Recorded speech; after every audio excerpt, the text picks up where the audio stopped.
છેલ્લો મુદ્દો મહત્વપૂર્ણ છે. પેટ્રોલ ડીઝલનો મુદ્દો. લોકોમાં ફરી પેનિક શરૂ થઈ ગયું છે ને વડાપ્રધાને તો કહી દીધું કે ભાઈ ફાલતુ પેટ્રોલનો ઉપયોગ ના કરતા, કાપ મૂકજો ને સોનું ન ખરીદતા 1 વર્ષ સુધી, ને વિદેશ યાત્રાએ તમે ના જતા, એવા બધા જનતાને સૂચન કર્યા. રાષ્ટ્રહિતની અપીલ છે, આવું કેવું છે. તો હવે તમે રાષ્ટ્રહિતમાં કેટલું યોગદાન આપવાના છો? રાષ્ટ્રહિતમાં તો પૂરું યોગદાન હોય જ આપણું. રાષ્ટ્રહિતમાં કંઈ પણ આપવું પડે તો રાષ્ટ્રના નાગરિક તરીકે એમાં પીછેહટ હોય જ નહીં. કોઈ પણ પાર્ટીની સરકાર હોય, વાત દેશની આવે એટલે એમાં દેશની સાથે જોઈએ, પાર્ટીનો પ્રશ્ન નથી. પણ તમે મને એમ કહો કે દુનિયાના કયા દેશના નેતાએ પોતાના દેશના લોકોને એવું કીધું પેટ્રોલ થોડુંક ઓછું વાપરજો એમ? પેટ્રોલ ઓછું વાપરવામાં દેશ હિત કેવી રીતે, તમે મને સમજો.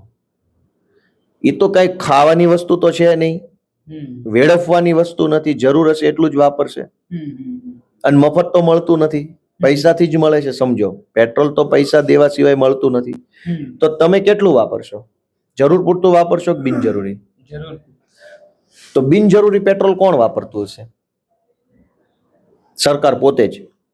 જનતા તો જરૂર પૂરતું જ વાપરે ને. તમે મીડિયા વાળા છો, આમ આદમી પાર્ટીની ઓફિસે પ્રેસ કોન્ફરન્સ હતી એટલે તમે 2 વ્હીલ લઈને આવ્યા. હવે તમે પાછા તમારી ઓફિસે જશો, તમે રસ્તામાં 4 ચક્કર એમ ગોળ ગોળ ફરશો? ખાલી ગમે ત્યાં જશો, રિવરફ્રન્ટ પર ચક્કર માર લો ને, શું કામ? નથી ખિસ્સામાં પૈસા. જરૂર પૂરતું. આખા દેશના કરોડો લોકો જરૂર પૂરતું જ વાપરે છે. નરેન્દ્ર મોદીએ કાંઈ સલાહ આપવાની જરૂર નથી. જરૂર પૂરતું. બિનજરૂરી કોણ વાપરે છે? એ ભાજપ વાળા જ વાપરે છે. આ સોમનાથમાં 5000 બસો ભેગી કરી હતી. શું કામ કરી હતી ભાઈ તમે? શું કામ તમે જ બિનજરૂરી પેટ્રોલ ડીઝલ વાપરો છો ને? બાકી પબ્લિક તો ડીઝલ કોણ વાપરે છે? ખેડૂતો અને ટ્રક વાળા. હવે ટ્રક વાળા શું કરે છે? અમદાવાદ થી માલ ટ્રકમાં મૂક્યો અને હરિયાણા ઉતાર્યો. વચ્ચે રસ્તામાં ફરવા જતા રહે છે. 50 કિલોમીટરની પટ્ટી આમ એમ કે ફરવા, ખાલી ખટારો લઈને ફરવા આવી જાય છે. કોઈ જેસીબી માં ડીઝલ વપરાય તો જેસીબી લઈને કોઈ ફરવા જાય છે? કામ પૂરું થાય એટલે તરત ચાવી બંધ કરી દેશે. તમારું કામ પૂરું થાય 2 વ્હીલની ચાવી બંધ કરો છો. સામાન્ય માણસ હંમેશા જરૂર પૂરતું જ વાપરે છે. એક ટીપાનો વેડફાટ સામાન્ય માણસ નથી કરતો. પેટ્રોલ ડીઝલનો બગાડ સરકારી માણસો અને ભાજપના માણસો સિવાય આખા દેશમાં કોઈ નથી કરતું. તો સલાહ અમને નથી દેવાની, તમારા માણસોને સલાહ આપો. સરકારી માણસો કરોડો રૂપિયાનું ડીઝલ વર્ષે વેડફી નાખે છે. ખાલી મને ખબર છે કેવી રીતે વેડફે છે. ખોટા બિલો મૂકી દે, ખોટું કરી નાખે બધું. સોનું નહીં ખરીદવાનું એવું કીધું વડાપ્રધાન સાહેબે. સોનું કોણ ખરીદે છે? હાલો એનો વિચાર કરો. પેટ્રોલનું મેં તમને કીધું કે સામાન્ય માણસ એક ટીપુય પેટ્રોલ વેડફતો નથી. વેડફાટ જેના ખિસ્સામાં જરૂર કરતા વધુ પૈસા છે એ જ વેડફાટ કરે છે. તમારા ખિસ્સામાં જરૂર પૂરતાય નહીં હોય, વેડફવાની ક્યાં વાત જ આવી?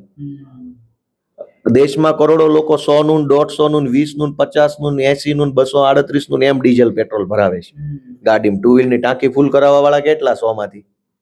તમે હવે એક ઇન્ટરવ્યુ કરજો, પેટ્રોલ પંપે જઈને ખાલી એટલું પૂછવાનું ટાંકી ફૂલ કોણ કોણ કરાવે છે.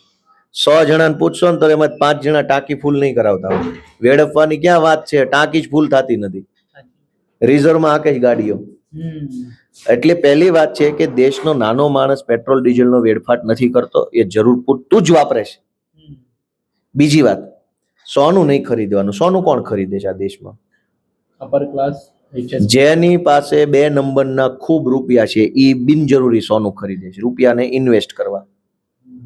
બાકી મારી તમારી જેવા જરૂર પૂરતું લેવાના ક્યાં પૈસા? આપણા બેન દીકરીના લગ્ન હોય તો લઈ શકીએ છીએ આપણે 50 ગ્રામ 100 ગ્રામ સોનું લઈ શકીએ છીએ? વેત જ નથી રહ્યો. જરૂર હોય એટલું માંડ લઈ શકાય છે. બધી જ જ્ઞાતિ, બધા જ ધર્મની અંદર સોનું લગ્નમાં વાપરવાનો રિવાજ છે. બાળકનો જન્મ થાય ત્યારે થોડોક રિવાજ છે, અને ક્યાંક ધાર્મિક વિધિ વિધાનમાં રિવાજ છે. દેશના કરોડો લોકો, ફેજાનભાઈ, રિવાજ પૂરતું જ સોનું ખરીદે છે. રિવાજ પૂરતું લેવાના પૈસા નથી. લોનું, ઉછીના, આન તેન ઘણું કરવું પડે. તો કરોડો અબજો રૂપિયાનું વધારાનું સોનું કોણ ખરીદે છે? જેની પાસે 2 નંબરની કમાણી છે.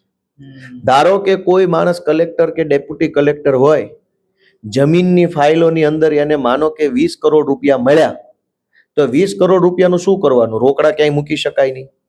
20 કરોડ રૂપિયાના મમરા લે તો મમરા ક્યાં મૂકવા? તો 20 કરોડ રૂપિયાનું સોનું લે તો તો એક નાના એવા લોકરમાં મુકાઈ જાય. તો દેશના હજારો નેતાઓ, દેશના હજારો સરકારી અધિકારીઓ, દેશના હજારો કોન્ટ્રાક્ટરો, આ બધા પાસે 2 નંબરના અધધ રૂપિયા છે. ઈ રૂપિયા કેશમાં મૂકવા ન હોય ક્યાંય તો એનું સોનું અથવા જમીન 2 જ વસ્તુ લઈ શકાય જેમાં જાજા રૂપિયા રોકાય. તો સોનું આપણે તો લેતા નથી કઈ, સોનું બધા રૂપિયા વાળા લે છે. રૂપિયા 2 નંબરના છે. જેની પાસે 1 નંબરની વ્હાઈટની કમાણી છે એને કઈ સોનું લઈને કઈ સચિન તેંડુલકર ગળામાં ચેન પહેરીને ફરે છે?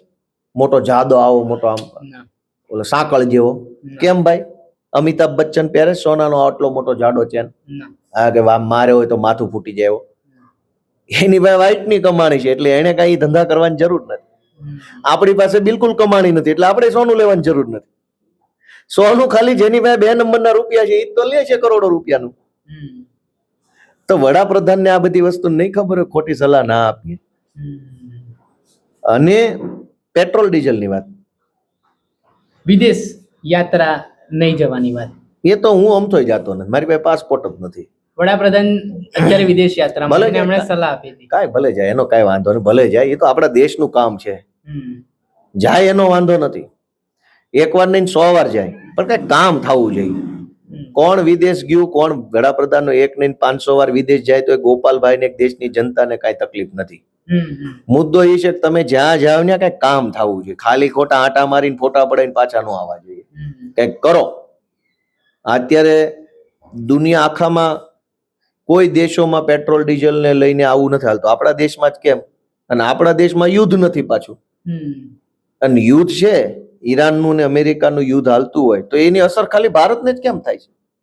ચીન વાળાને તકલીફ નથી, ઓસ્ટ્રેલિયા વાળાને તકલીફ નથી, જાપાન વાળાને તકલીફ નથી, કેનેડા વાળાને તકલીફ નથી, નોર્વે, ફિનલેન્ડ, આ બધા દેશોને પેલો કયો જર્મની, આ કોઈ દેશોને તકલીફ નથી. અહીંયા જ કેમ તકલીફ છે? યુદ્ધ તો કઈ એના માટે આપણા માટે યુદ્ધ છે. સ્ટ્રેટ ઓફ હોર્મુઝ એનો પ્રશ્ન બન્યો છે કે ભાઈ ઈરાને સ્ટ્રેટ ઓફ હોર્મુઝ જે છે એની ઉપર કંટ્રોલ કર્યો છે અને જહાજ નથી જવા દેતા ને એવું બધું જે કઈ પ્રશ્ન હોય તે. પણ એ આપણને જ કેમ? બાંગ્લાદેશમાં કેમ હિસ્સો નથી થવા લાગતો? શ્રીલંકામાં કોઈ તકલીફ નથી પેટ્રોલની, આ ભારતમાં જ કેમ? તો વડાપ્રધાન સાહેબ સલાહ બહુ સારી આપે છે, એની કોઈ ના નથી, પણ કઈક થવું જોઈએ ને. મુદ્દો એમ છે આખો. ચોક્કસથી ખૂબ ખૂબ આભાર. આ હતા વિસાવદરના આમ આદમી પાર્ટીના ધારાસભ્ય ગોપાલ ઇટાલિયા. વિવિધ મુદ્દાઓને લઈને તેમણે પોતાનો પક્ષ મૂક્યો છે ને વડાપ્રધાન નરેન્દ્ર મોદીની સલાહને લઈને પણ તેમણે કેટલાક જવાબો જનતા સમક્ષ મૂક્યા છે. ત્યારે જોવાનું રહ્યું કે હવે કઈ રીતની પરિસ્થિતિ આગામી દિવસોમાં નિર્માણ પામે છે. દર્શક મિત્રો, આવા જ વિડીયો જોવા માટે નવજીવન ન્યૂઝ જોતા રહો.